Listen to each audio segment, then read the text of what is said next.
Ukweli ni kwamba mabadiliko ya mfumo wa kisheria, hasa yale ambayo tuliyafanya mwaka 2024, ambapo Bunge la Jamhuri ya Muungano wa Tanzania lilitunga sheria mbili muhimu, ambazo kwanza sheria ya uchaguzi wa rais, wa bunge na madiwani namba 1 ya mwaka huu 2024, lakini na sheria ya Tume Huru ya Taifa ya Uchaguzi namba 2 ya mwaka 2024. Lakini kwa nini tulifanya mabadiliko yale? Tulifanya mabadiliko yale kwa sababu kulikuwa na wito, na wito huu wa kufanya mabadiliko au reforms ulitoka kwa vyama vya siasa,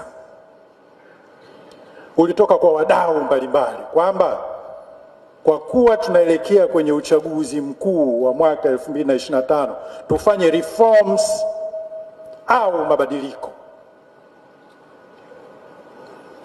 Na kwa kuwa serikali ni sikivu, ilianza kufanya hayo mabadiliko.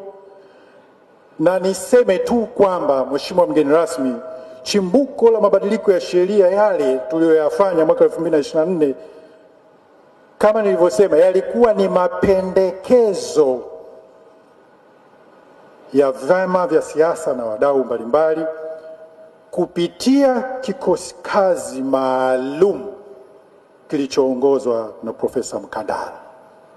Tukaanza lile zoezi, kwa sababu utaratibu wa kutunga sheria na kurekebisha sheria lazima uakisi na ureflect maoni yatakayotolewa na wadau muhimu katika jamii.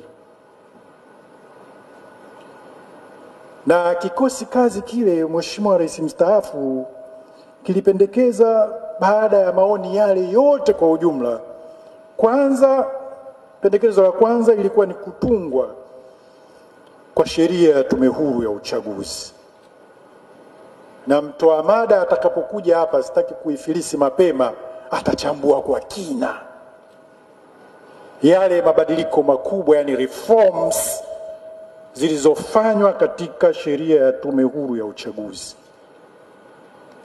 Lakini la pili, ambalo pia lilikuwa ni pendekezo la vyama vya siasa, ambalo likachukuliwa na kuingizwa, ilikuwa ni kuunganisha sheria ya uchaguzi, kuunganisha sheria ya uchaguzi wa rais na sheria ya uchaguzi wa serikali za mitaa. Ndicho tulichokifanya mwaka 2024, kwa sababu tunakwenda kwenye uchaguzi 2025. Lakini pia ilikuwa ni kuboresha sheria ya vyama vya siasa kwa kuimarisha ushiriki wa makundi maalum. Lakini hayo yote yalikuwa yametokana na mapendekezo ya vyama vya siasa, tufanye reforms ili tuende kwenye election. Sasa ukisema no reforms no election, mimi nakuwa nashangaa, ndio tumefanya haya.